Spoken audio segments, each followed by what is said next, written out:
আমাকে আজকে আমি দেব বলে মাননীয় পরিষদীয় মন্ত্রীর মাধ্যমে হাউসকে জানিয়েছিলাম। সেই প্রসঙ্গে আসার আগে আপনার অনুমতি নিয়ে গতকাল কলকাতাতে সাংবাদিক বন্ধুদের উপরে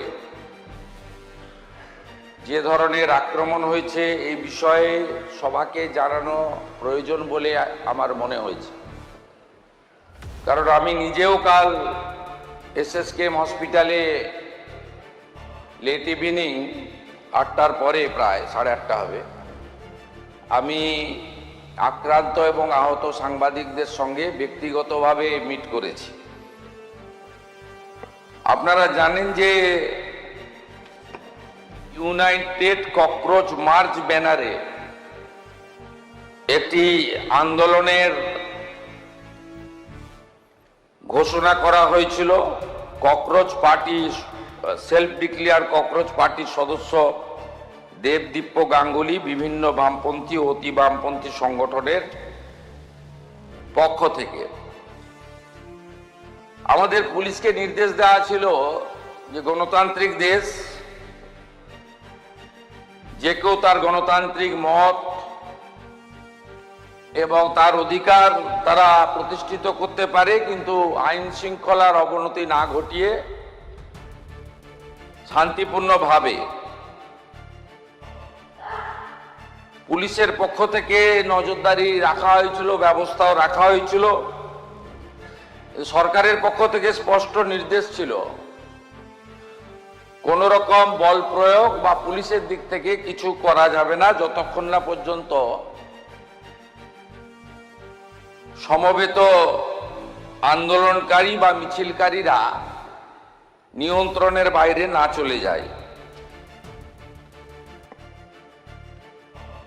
আপনারা সোশ্যাল মিডিয়াতে দেখবেন এই যে সেলফ ডিক্লেয়ার ককরোচ পার্টি তারা বলেছে যে বামফ্রন্টের কিছু ছাত্র সংগঠন, ছাত্র ছিল বলে আমার জানা নেই কারণ ওদের কোনো কলেজ ইউনিভার্সিটিতে অস্তিত্ব নেই,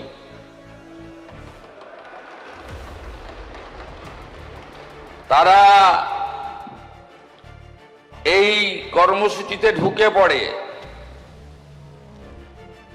এরা হলো এসএফআই, ডিওয়াইএসএ, এআইডিএসও, এআইএসএ, এআইএসএফ, এআইএসবি, পিএসইউ আর ইত্যাদি ইত্যাদি।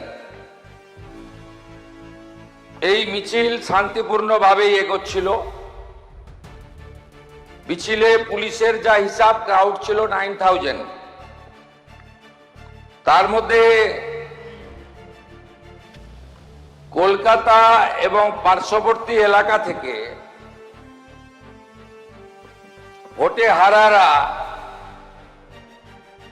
পিছন থেকে খিদিরপুর, মেটিয়াবুরুজ, রাজাবাজার, পার্ক সার্কাস, আকরা ফটক, বেলগাছিয়া, রাজারহাট, নিউ টাউন, বাগুইহাটি এবং ইত্যাদি ইত্যাদি সাপ্লাই করেছেন। পুলিশ পুরোটাই সংযত ছিল, টিভি মিডিয়া সবাই দেখেছে। পরবর্তীকালে যখন ডোরিনা ক্রসিং এ আসে, প্রথমে জুতো এবং বোতল দিয়ে শুরু করে, তারপরে টার্গেট করে সাংবাদিকদের, কারণ অনেক চেষ্টা করার পরেও পুলিশ ওদের পাতা ফাঁদে পা দেয়নি। আমাদের নির্দেশও তাই ছিল। ওরা চেয়েছিল পুলিশ লাঠি চালাক, গ্যাস ফাটাক, বল প্রয়োগ করুক এবং তারপরে নাটকটা একটু জোরদার চলুক, সে সুযোগ পুলিশ দেয়নি। আমি কলকাতা পুলিশকে এবং যারা ডিউটি দিচ্ছিলেন তাদেরকে ধন্যবাদ জানাই।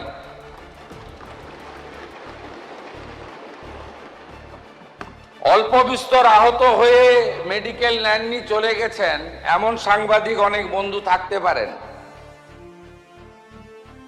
6 জন সাংবাদিক বন্ধু যারা গুরুতর জখম হয়েছেন, রক্তপাত হয়েছে, তারা সরকারি হসপিটালে চিকিৎসা নিয়েছেন।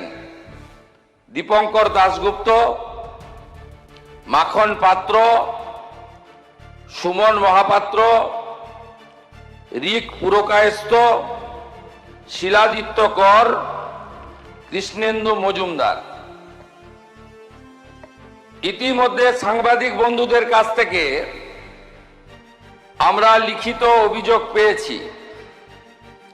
মোট 6টি মামলা রুজু করা হয়েছে এবং এই মামলাগুলিতে এই বিধানসভা থেকে পাস হওয়া গুন্ডা দমন আইন যুক্ত করা হয়েছে।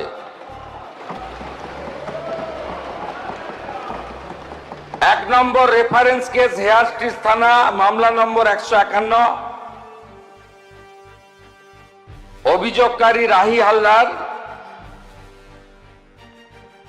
রেফারেন্স 2 হেয়ার স্ট্রিট থানা, মামলা নম্বর 152।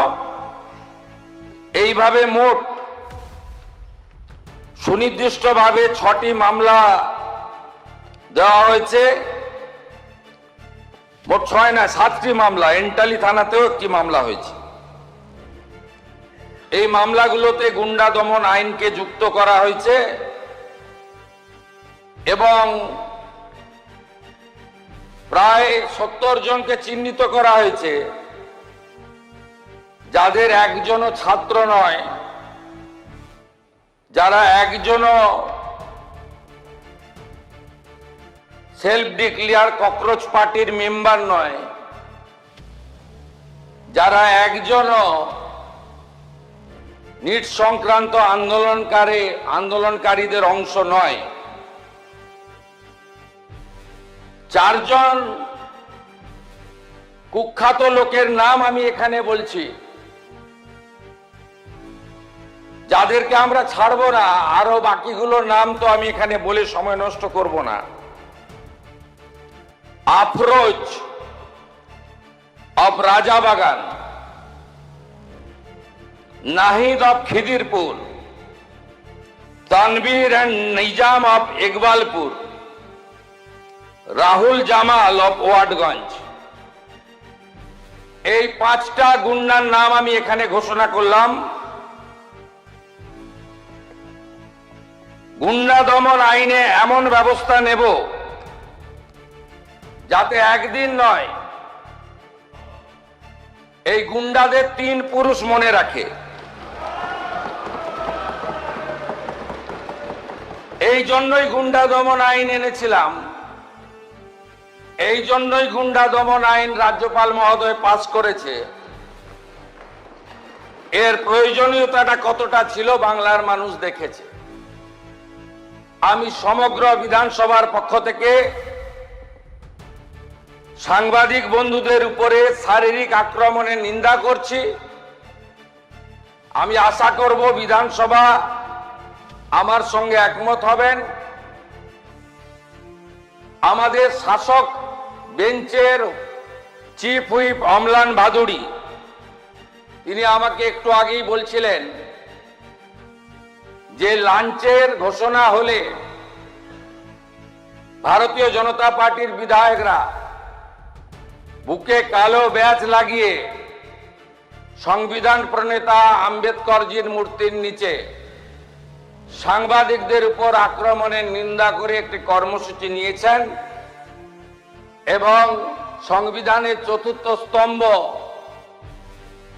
মিডিয়ার কর্মীদের প্রতি সলিডারিটি জানানোর জন্য একটি ছোট্ট প্রয়াস নিয়েছেন।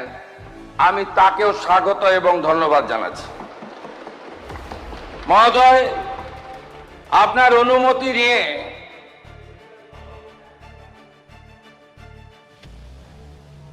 আমি বলার পরে আপনাকে বলতে হবে এসএফআই এই আক্রমণের সঙ্গে যুক্ত নন। আপনার নেত্রীরাই তো বলেছে কাঁদানে টিয়ার গ্যাস নিয়ে পুলিশ দাঁড়িয়ে আছে, সবাই একটা করে জলের বোতল নিয়ে আসবেন। আমাদের কাছে তো সোশ্যাল মিডিয়া আছে। আপনারা তো কর্মসূচির আগেই বলেছেন জলের বোতল আনতে। সেই জলের বোতলগুলো হাজারে হাজারে কিভাবে ছুটছিলেন লোক দেখেছে। ডিম ছোড়াটা যদি বাংলার সংস্কৃতি না হয়ে থাকে, সাংবাদিকদের উপরে বোতল আর জুতো ছোড়াটাও বাংলার সংস্কৃতি হতে পারে না।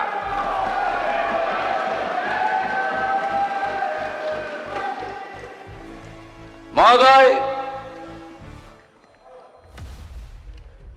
একটি বড় স্ক্যাম সামনে এসেছে, ভাইপোর সেবাশ্রয় ক্যাম্পে স্ক্যাম। ইতিমধ্যে আমাদের বিষ্ণুপুর পিএসএ একাধিক কেস আমাদের ফাইল হয়েছে, এফআইআর। এই এফআইআর এর ভিত্তিতে আমি আপনার প্রথমে অনুমতি চাইছি, আমি মুখটা হেজি করে দিয়েছি, কিভাবে ক্ষতি করেছে দেখুন। এই ছবিগুলো দেখুন, এই চিটিংবাজটা দেখুন, বাচ্চাটার হাত গেছে, দেখুন।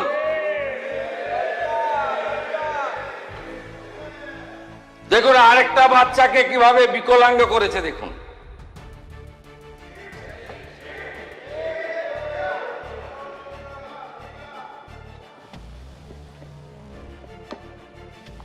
এই দিদির পাটা গেছে দেখুন।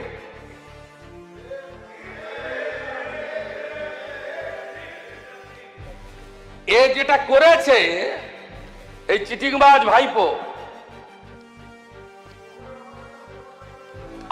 আল্ট্রাসোনোগ্রাফি মেশিন বাইরে নিয়ে গেছে, এক্সরে মেশিন বাইরে নিয়ে গেছে, সরকারি হসপিটালের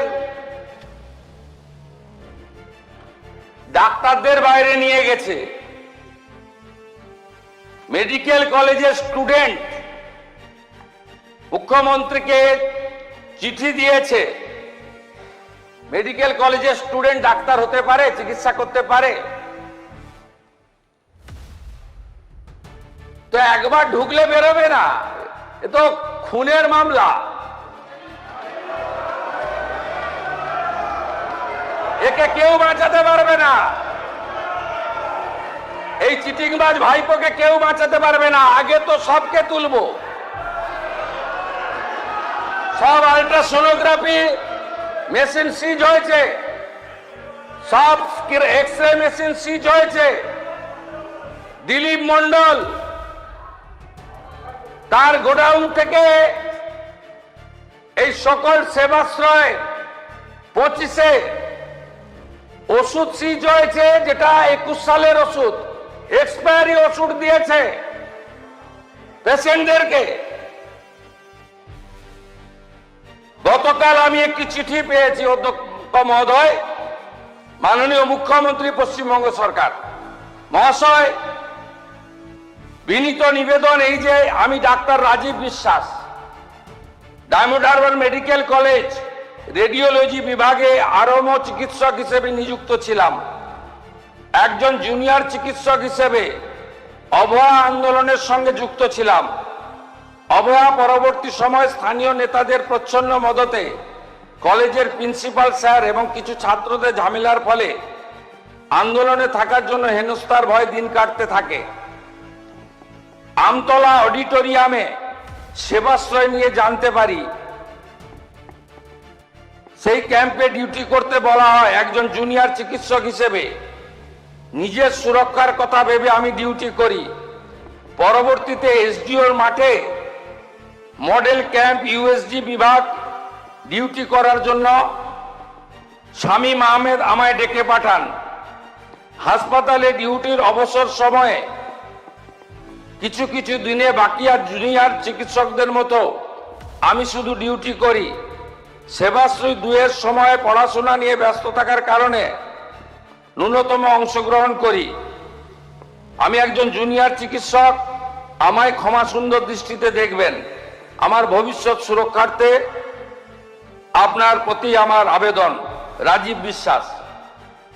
একাধিক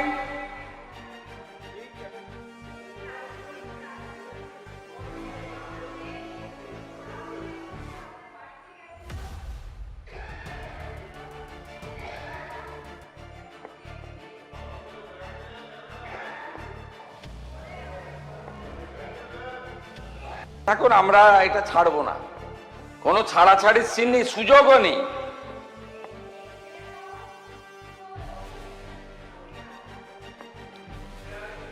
আমাদের অ্যাকশন টেকেনের রিপোর্ট আপনাদের বলে দিই। আমি তো অনেকগুলো বিষয় বলেছি, ছবি দেখিয়েছি।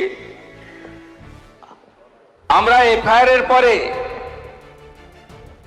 যে এফআইআর এর নামগুলো অ্যাকিউজড হিসেবে পাওয়া গেছে, আমি তদন্তের প্রক্রিয়ার স্বার্থে নামগুলো এখানে বলছি না। আমরা যে অ্যাকশন টেকেন নিয়েছি 7/7/2024, আমরা letter sent to honourable doctor Ajit Kumar Mohanty, secretary department of atomic energy, GOI। 7/7/2026, letter sent to honourable AK Balasubramaniam, chairperson atomic energy regulatory board of India, having the office of the Niyamak Bhavan, Mumbai, Maharashtra. 7/7/2026, letter to principal secretary department of health এবং family welfare. 17/7, letter sent to chief medical officer, south 24 Pargana. 15/7, seize some document and photograph related for those medical camp from the complainant. তারপরে আমরা যেগুলো করেছি, X-ray machine সিজ করেছি, আমরা USD machine সিজ করেছি, আমরা expiry সমস্ত ওষুধ সিজ করেছি। এবং এই খাতে পূর্ব মেদিনীপুর জেলা শাসক এবং দক্ষিণ 24 পরগনা জেলা শাসক ডায়মন্ড হারবার এবং নন্দীগ্রামের সেবাশ্রয় প্রকল্পের মাধ্যমে সরকারি যে অর্থ ব্যয় হয়েছে, সরকারি যে ডাক্তারদের ডিউটিতে লাগানো হয়েছিল, সেগুলো আমরা করেছি। আমি মাননীয় সদস্য দেবাংশু পণ্ডা মহোদয় গতকাল যে অভিযোগ করেছিলেন, তার ভিত্তিতে আমি সবাকে এবং বাংলার জনগণকে আশ্বস্ত করতে চাই যে আমরা এই ব্যাপারে রাজ্য পুলিশের CID, STF, দক্ষিণ 24 পরগনা জেলা পুলিশকে নিয়ে, তার সঙ্গে আমাদের মেডিকেল এক্সপার্টদের নিয়ে আমরা ব্যাপক অভিযান এবং ব্যাপক তদন্তের কাজ করছি।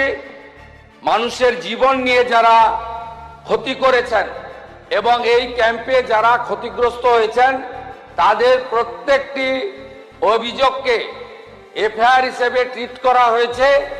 এবং আপনারা নিশ্চিন্ত থাকুন, এত বড় জঘন্য অপরাধ এই পশ্চিমবঙ্গে এই মেডিকেল ক্যাম্প নিয়ে ভাইপো করেছে, তার সাকরেতরা করেছে, তাদের একজনকেও ছাড়ার কোনো সিন নেই।